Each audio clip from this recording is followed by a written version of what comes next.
Assalamualaikum warahmatullahi wabarakatuh. Sobat Asu rahimakumullah.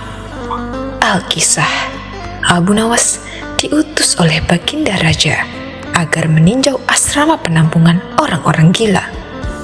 Tujuannya adalah untuk mengetahui bagaimana keadaan mereka. Sesampainya di sana, Abu Nawas melihat di antara mereka terdapat seorang pemuda yang tampan. Penampilannya bersih, tidak mencerminkan seperti orang gila. Merasa si pemuda diperhatikan terus, ia pun menghampiri Abu Nawas. "Hai Tuan, saya ingin mengajukan pertanyaan," kata si pemuda. "Oh, silakan," balas Abu Nawas. "Kapankah seseorang yang tidur bisa menikmati tidurnya?" tanya si pemuda. "Ketika dia bangun dari tidurnya," jawab Abu Nawas. "Bagaimana dia dapat menikmati tidur padahal dia sudah bangun?" tanya pemuda itu kembali. "Ya, kelezatan tidur itu sebelum dia tidur," jawab Abu Nawas. Namun pemuda itu kemudian bertanya lagi, "Bagaimana dapat menikmati kelezatan tidur sedangkan dia belum tidur?" Abu Nawas menjawab, "Kelezatan dan kenikmatan tidur saat dia tidur." Mendengar jawaban Abu Nawas, pemuda gila itu merasa tidak puas. Ia pun lantas berkata, "Orang yang sedang tidur tidak bisa merasakan sesuatu, Tuan. Bagaimana bisa orang yang tidak sadar bisa merasakan sesuatu?" Abu Nawas terbengong mendengar jawaban pemuda itu. Kali ini, ia tidak bisa menjawab pertanyaan si pemuda, dan Abu Nawas pun lalu bersumpah tidak akan lagi berdebat dengan orang gila.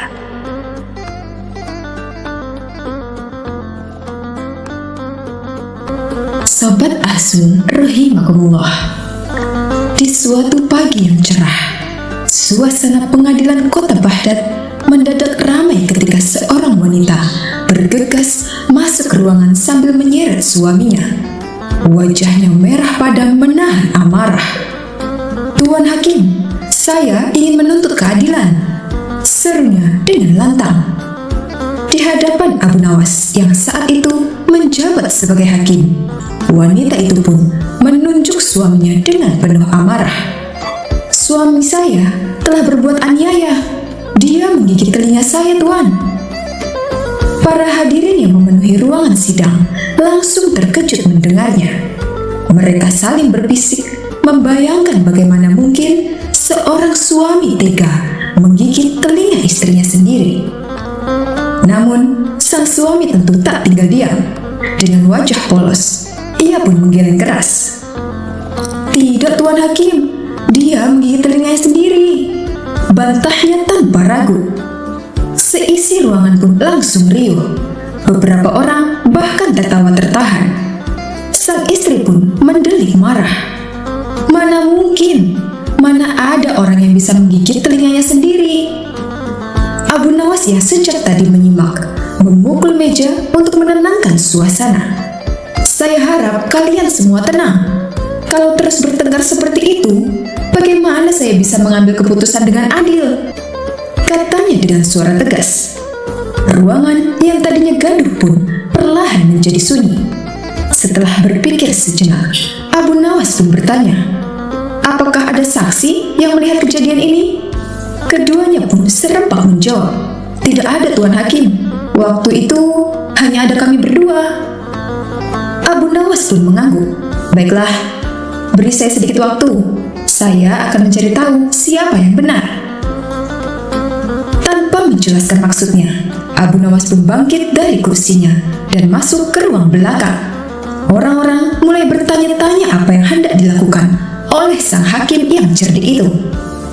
Di dalam kamar, Abu Nawas pun berdiri di depan sebuah cermin dan memulai mencoba eksperimen konyol, yaitu mencoba menggigit telinganya sendiri. Ia memiringkan kepalanya ke kanan lalu ke kiri. Ia menarik telinganya dengan tangannya, mendorong lehernya sejauh mungkin hingga akhirnya pluk. Abu Nawas pun kehilangan keseimbangan dan jatuh tersungkur. Kepalanya terbentur meja dan meninggalkan memar di dahinya. Sambil meringis kesakitan, ia pun bangkit perlahan. "Astagfirullah," Ternyata memang benar-benar mustahil menggigit telinga sendiri, gumam Abu Nawas. Meskipun kepalanya masih berdenyut, dia tersenyum puas karena telah menemukan cara membuktikan siapa yang bersalah.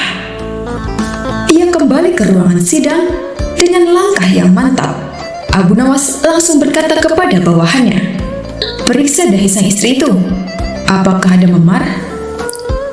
Bawahannya pun segera memeriksa dan menjawab, "Tidak ada, Tuan Hakim." Abu Nawas pun tersenyum dan mengetuk meja pengadilan. "Dengan ini, saya menyatakan bahwa sang istri tidak mungkin menggigit telinganya sendiri. Itu berarti suaminya bersalah dan harus dihukum." Sang suami pun terperanjat mendengarnya. "Loh, apa buktinya kalau saya bersalah, Tuan Hakim? Bagaimana Anda bisa mengambil keputusan seperti itu?"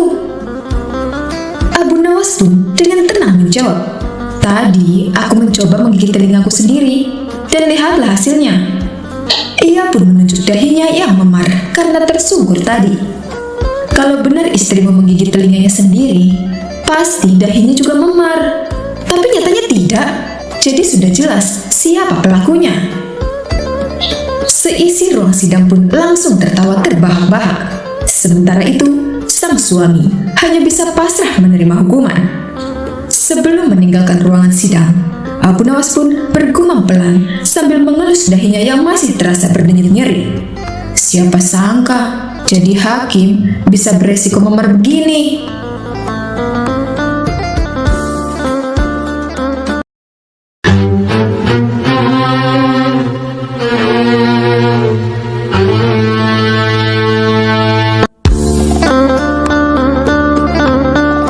Sahabat Azul rahimakumullah. Pada suatu hari, Khalifah Harun al-Rashid mengadakan sayembara. Dia menaruh sebuah labu yang besar di tengah-tengah istananya dan meminta para hadirin untuk mengisinya dengan apapun yang mereka inginkan. Yang penting, labu tersebut harus terisi penuh. Para hadirin bingung karena ukuran labu tersebut sangatlah besar. Seorang demi seorang segera mencobanya. Ada yang mencoba mengisi dengan beras, ada juga yang mengisinya dengan kain. Namun semuanya gagal karena tidak cukup untuk mengisi labu yang sangat besar tersebut. Khalifah Harun al-Rashid mulai merasa tidak sabar dan hampir membatalkan sayembara tersebut. Namun tiba-tiba, Abu Nawas muncul dengan langkah yang gembira. Dengan santainya, dia mendekati labu tersebut sambil membawa selembar kertas kecil. Semua orang di istana tersebut bertanya-tanya, bagaimana mungkin selembar kertas kecil bisa mengisi labu yang begitu besar. Abu Nawas kemudian melipat kertas tersebut menjadi bentuk burung dan diletakkannya di dalam labu. "Sudah terisi penuh, Tuan," kata Abu Nawas dengan senyum cerdiknya. Semua orang di istana itu terheran-heran. Mereka memprotes, mengatakan bahwa labu itu jelas-jelas masih kosong. Namun, Abu Nawas dengan tenang menjelaskan, labu ini sekarang sudah terisi penuh dengan kertas burung, udara dalam labu, dan kekaguman kalian semua. Khalifah Harun al-Rashid pun tertawa terbahak-bahak. Dia mengakui kecerdasan Abu Nawas dan memberinya hadiah yang sangat besar. Kembali, Abu Nawas membuktikan kecerdasannya yang tiada tara.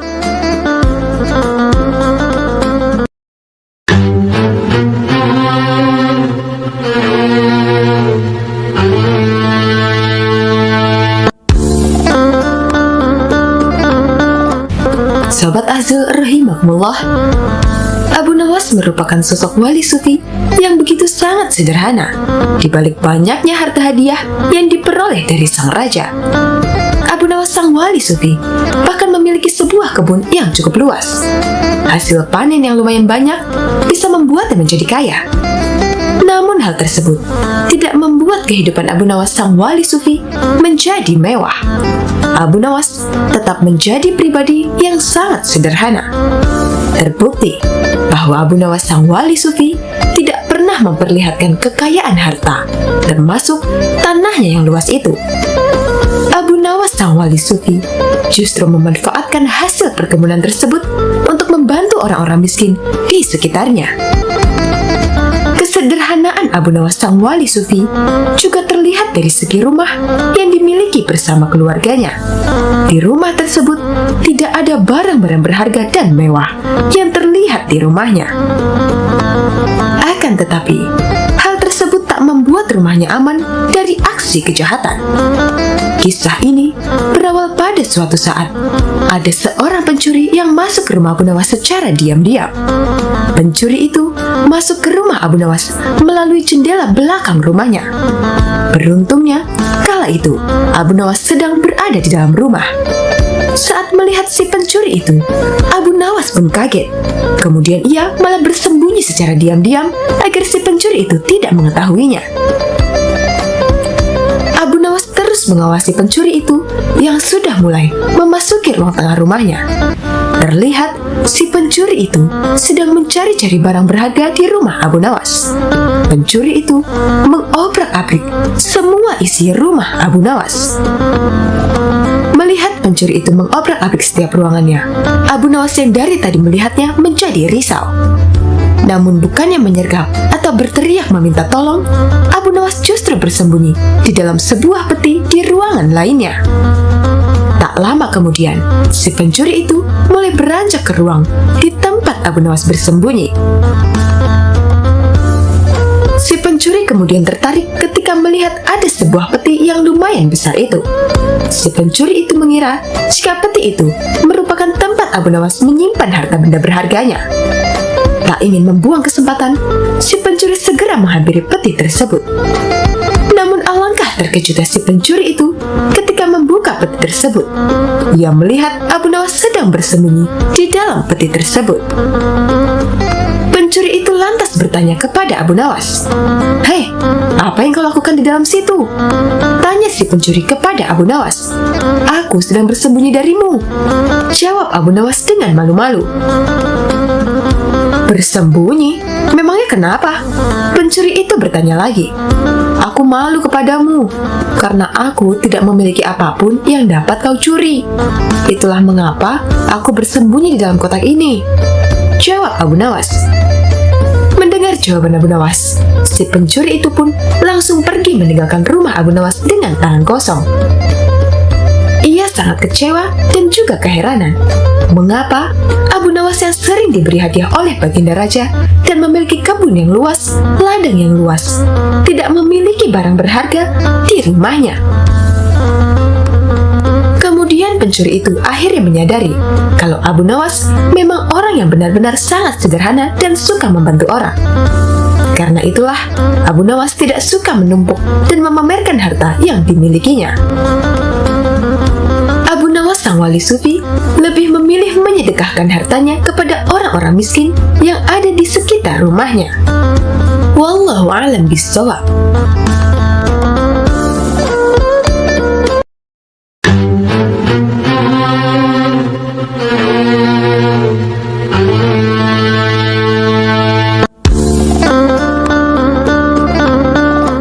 Sobat Ahzul rahimakumullah. Suatu hari Abu Nawas menemukan sekantong emas. Lalu suatu ketika, negerinya sedang mengalami masa paceklik. Banyak yang gagal panen dan pasar sepi pembeli. Ini tentu saja kondisi yang sangat mempengaruhi rakyatnya. Banyak warga yang mengalami kesusahan, termasuk Abu Nawas. Dia dan istrinya terkadang harus berpuasa karena tidak ada makanan.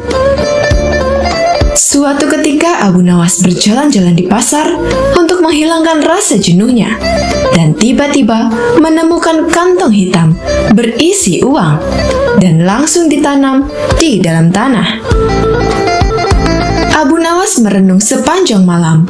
Pikirannya bertanya-tanya, apakah uang di dalamnya akan diambil atau tidak? Hatinya berpikir untuk mengambilnya karena keluarganya sedang mengalami kelaparan. Namun Abu Nawas teringat bahwa memakan harta haram bisa mendapat siksa kubur di dunia dan akhirat. Akan tetapi, dirinya juga teringat hadis Nabi yang mengatakan, Allah Subhanahu wa Ta'ala memberimu hadiah tanpa kamu minta. Maka terimalah hadiah itu, jangan kamu tolak. Kemudian infakkanlah. Ketika mengingat hadis tersebut, Abu Nawas berkata kepada dirinya sendiri, sungguhkah ini hadiah dari Allah Subhanahu wa Ta'ala? Dan hadiah itu bagi orang yang menemukan uang tersebut. Namun hal itu tidak menjadikan Abu Nawas membuka kantong temuannya dan masih menunggu barangkali pemiliknya akan datang. Hari pun berlalu, dan ketika Abu Nawas kembali berjalan-jalan di pasar, ia mendengar seorang saudagar laki-laki kaya sedang mengumumkan bahwa kantongnya hilang. Wahai para penduduk negeri, barang siapa yang menemukan kantong hitam berisi uang 1000 dinar, maka kembalikanlah dengan jaminan dari Allah Subhanahu wa Ta'ala. Ucap saudagar kaya itu. Mendengar hal tersebut, Abu Nawas langsung mendekati saudagar itu. Wahai Tuan, negeri kami sedang mengalami masa paceklik. Banyak di antara kami yang hidup miskin. Seumpama uang Anda ditemukan oleh orang yang mengalami kesusahan, maukah Tuan memberikan sedikit uang secara halal? Ucap Abu Nawas. Berapa yang diinginkannya? Tanya saudagar kaya itu. 1/10-nya, Tuan. Jawab Abu Nawas. Aku tidak akan memberikannya sedikit pun. Jika ia tidak mengembalikannya kepadaku, maka di akhirat nanti akan kutuntut di hadapan Allah Subhanahu wa Ta'ala. Ucap saudagar kaya itu. Mendengar perkataan tersebut, Abu Nawas segera kembali ke rumahnya dan menceritakan kepada istrinya bahwa ia telah menemukan pemilik kantong uang itu. Apa yang harus aku lakukan? Apa aku harus mengembalikan uang itu? Tanya Abu Nawas kepada istrinya. Mendengar hal itu, istrinya agak marah. Aku dan anak-anakmu telah menderita kemiskinan bersamamu selama 50 tahun. Bahkan saat ini, kita hanya mempunyai satu pakaian dan dipakai bergantian untuk sholat. Selama hidup, kita belum makan buah dan daging. Datangilah pemiliknya, desaklah dia agar memberikan 1/10 dari uangnya itu. Jika ia tidak setuju, maka mintalah 1/100-nya. Tapi jika masih tidak setuju, maka mintalah 1/1000-nya, yang berarti menerima 1 dinar. Karena 1 dinar lebih baik daripada tidak sama sekali. Ujar sang istri. Mendengar penjelasan istrinya itu, Abu Nawas lalu pergi kembali menemui saudagar kaya di pasar. Hai Tuan, sebenarnya sayalah penemu kantong berisi uang itu. Apakah Tuan bersedia memberikan sedikit uang tersebut kepada saya? Meskipun hanya 1 dinar saja. Karena beberapa hari ini, keluarga saya belum makan, Tuan. Jelas Abu Nawas. Namun saudagar kaya itu tetap pada pendiriannya untuk tidak memberikan uang tersebut. Maka diajaklah saudagar itu ke rumah Abu Nawas. Setibanya di rumah, Abu Nawas menyerahkan kantong tersebut. Benarkah ini kantong Tuan? Tanya Abu Nawas. Ya benar, jawab saudagar kaya itu. Kemudian lelaki tersebut membuka kantongnya dan menghitung jumlah uangnya. Jumlahnya masih tetap utuh, yaitu 1000 dinar. Lalu saudagar kaya itu pamit pulang kepada Abu Nawas. Tapi belum juga melewati pintu keluar, tiba-tiba ia berhenti dan berkata, Wahai orang tua, aku akan menceritakan kepadamu mengenai kantong ini. Ayahku berpesan kepadaku untuk membagikan sepertiganya kepada orang yang berhak menerimanya.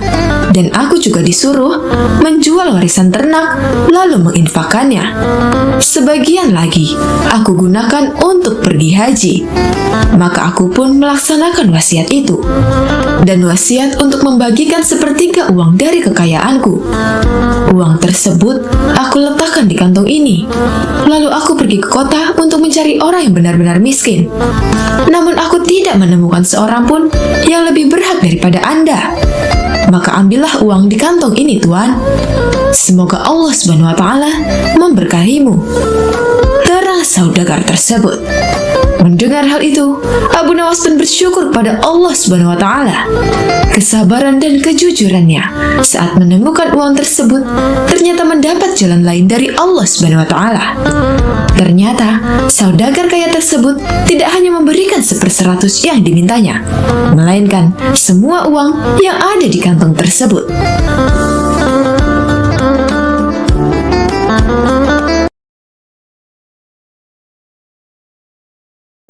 Sobat Ahsul rahimakumullah. Belakangan ini, Abu Nawas sering menghabiskan waktunya dengan memancing di sungai. Ternyata hobi barunya ini dapat menghasilkan uang yang lumayan banyak. Setiap kali ia pulang dari memancing, ia selalu membawa ikan-ikan yang lumayan banyak. Sebagian ia jual, dan sebagiannya lagi ia masak sendiri. Hingga suatu hari, ada seorang saudagar kaya yang melihat Abu Nawas sedang duduk santai di pinggir sungai. Ia pun menghampiri Abu Nawas dan bertanya, "Kenapa tidak memancing di laut saja sih, Abu Nawas?" Abu Nawas pun menjawab, "Untuk apa mancing di laut? Ya, biar dapat ikan lebih banyak lah," balas si saudagar. "Lalu apa?" tanya Abu Nawas. "Ya, biar kamu bisa menjual lebih banyak ikan dan mendapatkan lebih banyak uang," jawab si saudagar. "Lalu apa?" tanya Abu Nawas lagi. "Dengan uang itu kan kamu bisa membeli perahu yang besar, jadi bisa menangkap ikan lebih banyak," jawab si saudagar. "Lalu apa?" tanya Abu Nawas lagi. "Dengan hasil yang lebih besar, tentu kamu bisa membeli beberapa perahu dan memperkerjakan orang lain untuk memancing untukmu," jawab si saudagar. "Lalu apa?" tanya Abu Nawas lagi. "Kamu akan menjadi kaya, Abu Nawas, dan bisa menikmati hidup," jawab si saudagar. "Memangnya menurutmu, apa yang sedang aku lakukan sekarang?" kata Abu Nawas balik bertanya. Mendengar itu, saudagar tersebut terdiam dan akhirnya menyadari bahwa Abu Nawas sudah bisa menikmati hidupnya dengan cara yang sederhana dan penuh bahagia.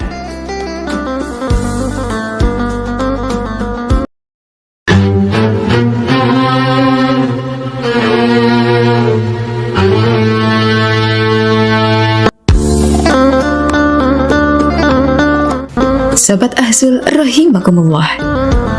Baginda Raja Harun al-Rashid kelihatan begitu murung.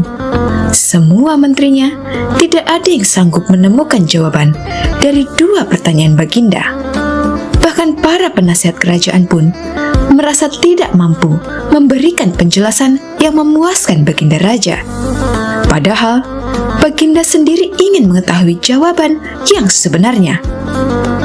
Mungkin karena amat penasaran, para penasihat Baginda menyarankan agar Abu Nawas saja yang memecahkan 2 teka-teki yang membingungkan tersebut. Tak begitu lama, Abu Nawas pun segera dihadapkan.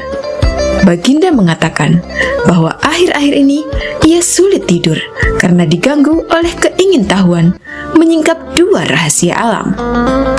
"Tuanku yang mulia, sebenarnya rahasia alam yang manakah yang Paduka maksudkan?" tanya Abu Nawas ingin tahu. "Aku memanggilmu untuk menemukan jawaban dari 2 teka-teki yang selama ini menggoda pikiranku," kata Baginda. "Bolehkah hamba mengetahui kedua teka-teki itu, wahai Paduka junjungan hamba?" tanya Abu Nawas mulai was-was. "Yang pertama, di manakah sebenarnya batas jagat raya ciptaan Tuhan kita ini?" tanya Baginda. "Di dalam pikiran, wahai Paduka yang mulia," jawab Abu Nawas tanpa sedikit pun perasaan ragu. "Tuanku yang mulia, ketidakterbatasan itu ada karena adanya keterbatasan. Dan keterbatasan itu ditanamkan oleh Tuhan di dalam otak manusia. Dan manusia tidak akan pernah tahu di mana batas jagat raya ini. Sesuatu yang terbatas tentu tak akan mampu mengukur sesuatu yang tidak terbatas. Lanjut Abu Nawas. Baginda mulai tersenyum karena merasa puas mendengar penjelasan Abu Nawas yang masuk akal. Kemudian Baginda melanjutkan teka-teki yang kedua. Abu Nawas, manakah yang lebih banyak jumlahnya antara bintang-bintang di langit atau ikan-ikan di laut? Tanya Baginda. Antara bintang-bintang di langit atau ikan-ikan di laut? Tanya Baginda Raja. Ikan-ikan di laut yang mulia, jawab Abu Nawas dengan tangkas. Bagaimana kau bisa langsung memutuskan begitu? Apakah engkau pernah menghitung jumlah mereka? Tanya Baginda heran. Paduka yang mulia, bukankah kita semua tahu bahwa ikan-ikan itu setiap hari ditangkapi dalam jumlah yang besar?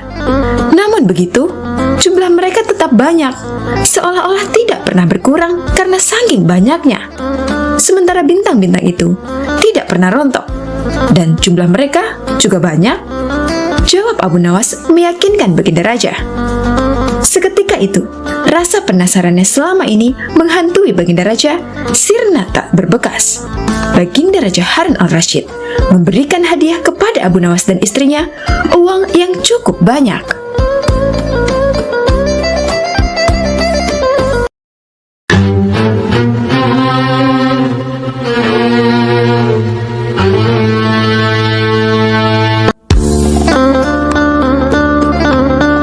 Sobat Azul rahimakumullah.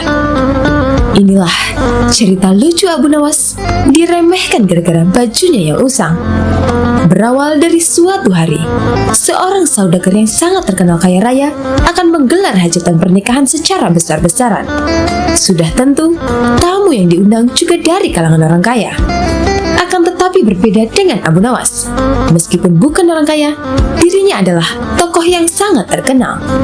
Ia mendapat undangan dari saudagar kaya itu. Dengan senang hati, Abu Nawas menyanggupi untuk datang ke pesta pernikahan saudagar kaya raya tersebut.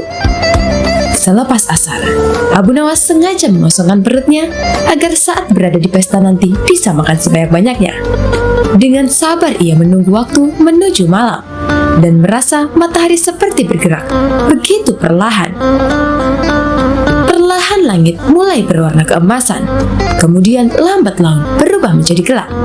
Itu artinya Abu Nawas harus bersiap pergi menghadiri pesta tersebut. Abu Nawas pun segera melangkahkan kakinya menuju rumah saudagar kaya. Sesampainya di sana, dia melihat sudah banyak orang berkumpul. Ada juga beberapa tamu yang baru datang. Hampir semua orang menggunakan jubah kebesarannya. Para tamu yang baru datang disambutnya dengan ramah oleh tuan rumah.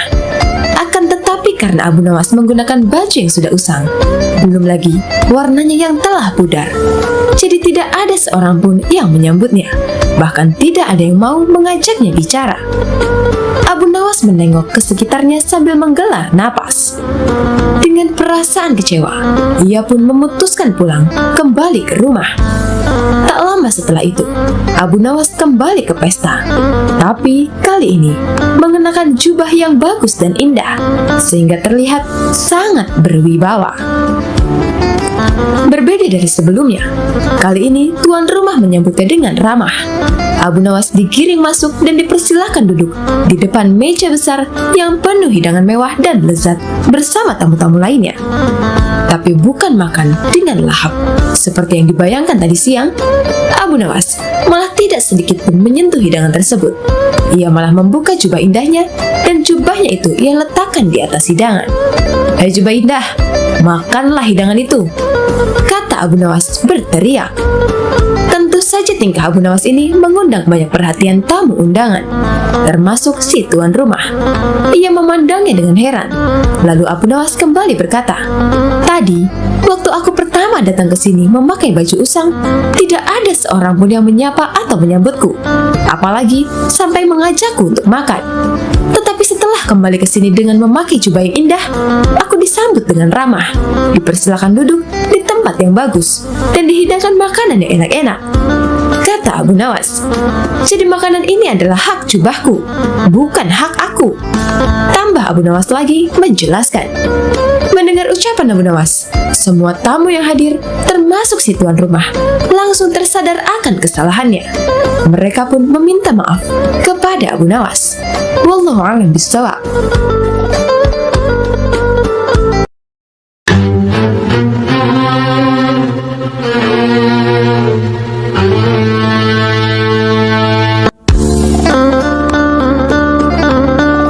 Sobat Ahzul rahimakumullah. Ketika beranjak dewasa, Abu Nawas membantu sang paman bekerja sebagai pembuat minyak wangi. Seusai bekerja, ia sering pergi ke masjid untuk belajar berbagai ilmu agama dan pengetahuan lain, seperti syair, fikih, dan ilmu hadis. Abu Nawas terkenal sebagai murid yang cerdik dan antusias dalam mempelajari berbagai ilmu pengetahuan. Suatu hari, Abu Nawas bertemu dengan Abu Usamah yang merupakan ahli sastra sekaligus pujangga terkenal. Ia sangat terkesima dengan kemampuan Abu Nawas membuat syair, hingga diajarkan berbagai ilmu mengenai syair. Pada suatu siang, Abu Nawas membawa lampu minyak dan menggoyangkannya sembari berhenti pada setiap sudut rumah. Setelahnya, ia kembali berjalan dengan lampu yang masih dipegangnya. Tingkah Abu Nawas menggegerkan penghuni Baghdad. Mereka begitu heran, bagaimana bisa orang secerdas Abu Nawas berjalan di siang hari ketika sinar matahari menyorot sambil membawa lampu minyak. Abu Nawas mulai gila, kata salah seorang warga Baghdad yang tengah memperhatikan Abu Nawas. Walau begitu, Abu Nawas sama sekali tidak peduli. Keesokan harinya, ia melakukan hal yang sama. Hanya saja, kali ini lebih pagi sambil tetap membawa lampu minyak. Tanpa bersuara, Abu Nawas menoleh ke kanan dan ke kiri. Beberapa orang menyaksikan tingkah Abu Nawas, lantas bertanya kepada Abu Nawas, apa yang sebenarnya ia cari di siang hari dengan lampu di tangannya. Abu Nawas lalu menjawab, saya sedang mencari neraka. Dari situlah para warga mulai berpikir bahwa Abu Nawas benar-benar gila. Bahkan di hari ketiga, ia masih melakukan hal yang sama dan membawa lampu minyak yang digoyang-goyangkan. Warga Baghdad yang tidak sabar akan perilaku Abu Nawas lantas menangkapnya. Di Baghdad ada sebuah undang-undang yang melarang orang gila berkeliaran di kampungnya. Sejumlah musuh politik Harun al-Rashid justru gembira melihat Abu Nawas ditangkap. Mereka menganggap ketidakwarasan Abu Nawas bisa dijadikan sebagai senjata untuk menyudutkan wibawa sang khalifah. Malu bukan main atas perilaku Abu Nawas. Khalifah Harun al-Rashid bertanya dengan nada tinggi, Abu Nawas, apa yang kamu lakukan dengan lampu minyak itu di siang-siang? Hamba mencari neraka paduka yang mulia. Jawab Abu Nawas lancar, tidak ada tanda-tanda bahwa dirinya gila. Kamu gila, Abu Nawas. Kamu gila. Tidak, paduka. Merekalah yang gila. Siapa mereka? Abu Nawas kemudian meminta orang-orang yang tadi menangkap dan menggiringnya menuju istana untuk dikumpulkan. Setelah berkumpul di depan istana, Abu Nawas didampingi Khalifah Harun mendatangi mereka.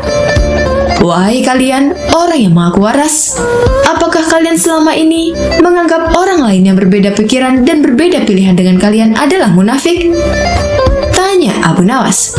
Benar, jawab orang-orang itu yang berjumlah ribuan. Apakah kalian juga yang menyatakan para munafik itu sesat? Betul, dasar sesat. Jika mereka munafik dan sesat, apa konsekuensinya? Orang munafik pasti mereka masuk neraka. Dasar munafik kamu.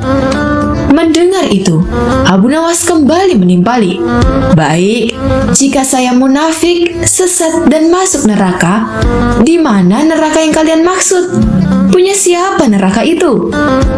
Saat berucap demikian, Abu Nawas mengangkat tinggi-tinggi lampu di tangannya. Ini dilakukan seakan-akan dirinya sedang mencari sesuatu. Jawaban Abu Nawas membuat orang-orang yang berada di depan Khalifah Harun habis kesabaran. Mereka merasa diledek dengan mimik Abu Nawas. Abu Nawas, tentu saja neraka ada di akhirat dan itu milik Allah Subhanahu wa Ta'ala. Kenapa kamu tanya? Paduka, mohon maaf. Tolong sampaikan kepada mereka jika neraka ada di akhirat dan yang punya neraka adalah Allah. Kenapa mereka di dunia ini gemar sekali menentukan orang lain untuk masuk neraka? Tanya Abu Nawas. Apakah mereka ini asisten Allah yang tahu bocoran tentang catatan Allah? Atau jangan-jangan mereka lah yang gila? Lanjut Abu Nawas. Ucapan Abu Nawas membuat Khalifah Harun al-Rasyid tertawa. Sungguh jenaka sosok Abu Nawas di mata Khalifah Harun. Ia lalu berkata sambil masih tergelak, Abu Nawas, besok siang lanjutkan mencari neraka. Jika sudah ketemu, jebloskan orang-orang ini ke dalamnya.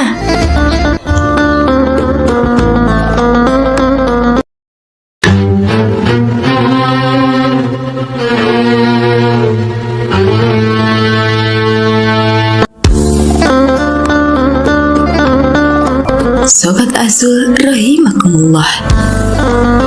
Pada suatu hari, ada dua orang wanita yang bertengkar di dekat rumah Abu Nawas. Dua wanita itu saling berteriak dan menyerang lawannya. Salah satu wanita itu menggendong seorang bayi. Keributan ini mengundang kerumunan warga. Warga pun ingin tahu apa penyebab pertengkaran mereka. Ternyata, dua wanita ini sedang memperebutkan bayi yang sedang digendong oleh salah satu di antara mereka. Keduanya mengaku sebagai ibu dari bayi itu. Pertengkaran ini tak bisa dilerai karena tidak ada penyelesainya. Kasus perebutan bayi ini akhirnya diserahkan kepada hakim. Namun, hakim mengalami kesulitan untuk memutuskan wanita mana yang merupakan ibu bayi itu. Dua wanita itu sama-sama bersikeras bahwa bayi itu adalah anaknya. Hakim itu akhirnya menghadap Baginda Raja untuk meminta bantuan. Raja pun cari cara untuk menentukan ibu bayi yang sebenarnya. Raja pun berbicara kepada dua wanita itu secara terpisah. Namun cara yang ditempuh Baginda Raja tak membuahkan hasil apa-apa. Kedua wanita itu justru semakin mati-matian mengaku bahwa bayi itu adalah anaknya. Sang raja hampir putus asa. Masalah ini harus segera diputuskan karena menyangkut nasib seorang bayi. Baginda Raja lalu ingat kepada Abu Nawas. Selama ini, Baginda Raja sering meminta bantuan dari Abu Nawas untuk memutuskan perkara yang sulit. Abu Nawas pun dipanggil ke istana untuk menghadap sang raja. Baginda Raja menceritakan peristiwa yang tengah terjadi. Baginda Raja meminta Abu Nawas untuk menyelesaikan masalahnya.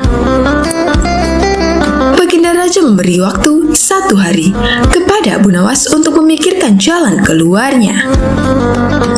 Keesokan harinya, Abu Nawas datang ke istana. Baginda Raja sudah mengundang dua wanita yang berebut bayi itu. Banyak warga yang datang ingin menyaksikan penyelesaian kasus ini.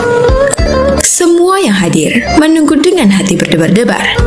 Mereka ingin masalah ini segera diputuskan. Abu Nawas memerintahkan agar bayi itu diletakkan di atas meja. Lalu Abu Nawas memanggil Algojo untuk maju ke depan. Algojo itu membawa pedang di tangannya. Wajah kedua wanita itu tampak khawatir. Tatapan mata mereka tertuju kepada bayi yang diletakkan di atas meja. Abu Nawas bertanya kepada dua wanita tersebut mengenai siapa ibu bayi yang sebenarnya. Bayi ini harus bersama ibunya yang asli. Salah satu dari mereka yang bukan ibunya haruslah mengalah. Namun keduanya tidak ada yang mau mengalah.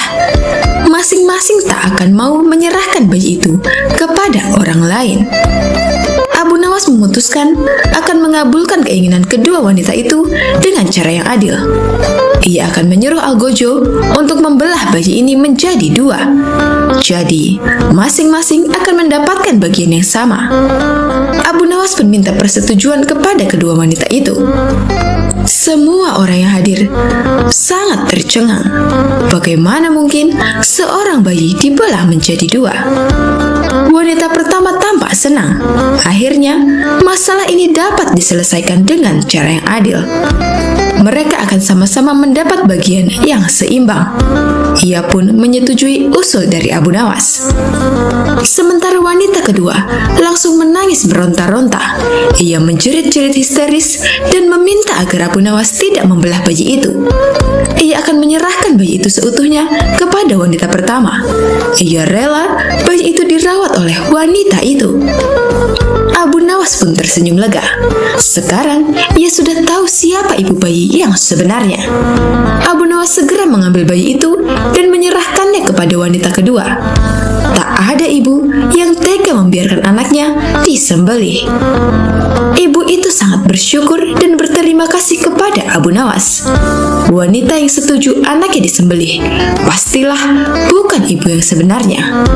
Abu Nawas lalu memerintahkan agar wanita pertama dihukum sesuai dengan perbuatannya. Baginda Raja merasa puas dengan keputusan Abu Nawas. Warga yang ikut menyaksikan kejadian ini pun gembira karena bayi itu sudah kembali pada ibunya. Sekali lagi, Abu Nawas membuktikan kecerdikan dan kepandaiannya. Baginda Raja pun ingin mengangkat Abu Nawas menjadi penasehat kerajaan. Namun Abu Nawas menolak dan ingin tetap menjadi rakyat biasa.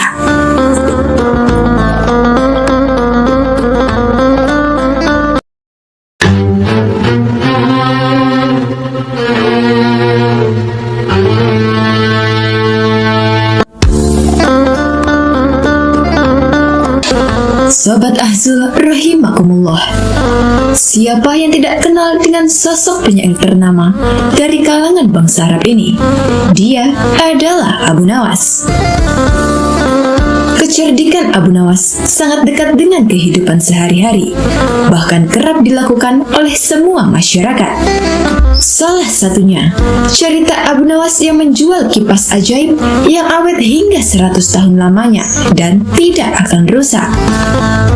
Walau terkesan mustahil, akan tetapi, alasan Abu Nawas tentang keawetan kipas tersebut masuk akal jika menggunakannya dengan benar.